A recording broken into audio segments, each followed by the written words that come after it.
Hello friends, welcome to my channel. আজকের ভিডিওটা হচ্ছে গোসাবার বেকন বাংলোকে নিয়ে, যেটা আপনি দেখবেন সুন্দরবন ভ্রমণের প্রথম দিনে।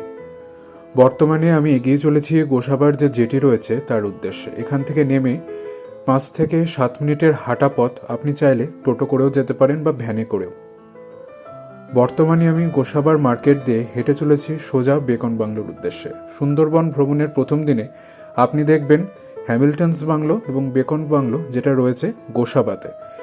বর্তমানে আমি দাঁড়িয়ে রয়েছি বেকনস বাংলোর এন্ট্রান্স গেটের ঠিক সামনে। এখানে এন্ট্রি টিকিট রয়েছে 5 টাকা করে জনপ্রতি, এখানে এন্ট্রি ফি। আপনি যে এজেন্সির সাহায্যে যাবেন সেই এজেন্সি কিন্তু আপনাদের টিকিট কেটে আপনাদেরকে ঘোরাবে বেকনস বাংলো।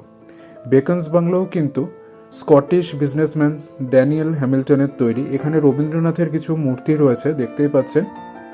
বেকনস বাংলো কিন্তু বিরাট বড় এরিয়া নিয়ে তৈরি। এখানে সামনে দেখছেন একটা ফাউন্টেন রয়েছে, বসার জায়গা রয়েছে, বাচ্চাদের পার্কের মতো করা রয়েছে। বেকনস বাংলোতে কিন্তু বাচ্চাদের স্লিপ থেকে শুরু করে বুদ্ধদেবের একটা স্ট্যাচু রয়েছে, রবীন্দ্রনাথেরও কিন্তু তিনটে স্ট্যাচুও কিন্তু এখানে রয়েছে। খুব সুন্দর একটা জায়গা এবং একটা পুরানো বাংলোও রয়েছে, যেটা ওয়ান স্টোরেড।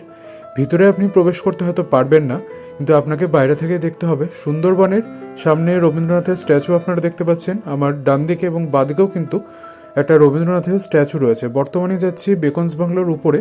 এই উপর পর্যন্তই আপনারা উঠতে পারবেন, এর ভেতরে কিন্তু যাওয়া যায় না, কারণ ভেতরে ধুলোবালি পড়া, পাতা পড়া এবং দরজা সবই বন্ধ। বেকনস বাংলো এবং হ্যামিল্টনস বাংলো হচ্ছে গোসাবার সব থেকে ভিজিটেড দুটো ট্যুরিস্ট স্পট, যেটা আপনি দেখবেন সুন্দরবনের প্রথম দিন। বেকনস বাংলোর ভিডিওটা এখানেই শেষ হচ্ছে। ভালো লাগলে লাইক, কমেন্ট, শেয়ার করবেন। চ্যানেলের প্রথমবার এসে থাকলে একটা সাবস্ক্রাইব করে সাপোর্টে থাকবেন, এবং কোনো ইনফরমেশন চাইলে অবশ্যই কমেন্ট বক্সে আসুন। Thanks for watching.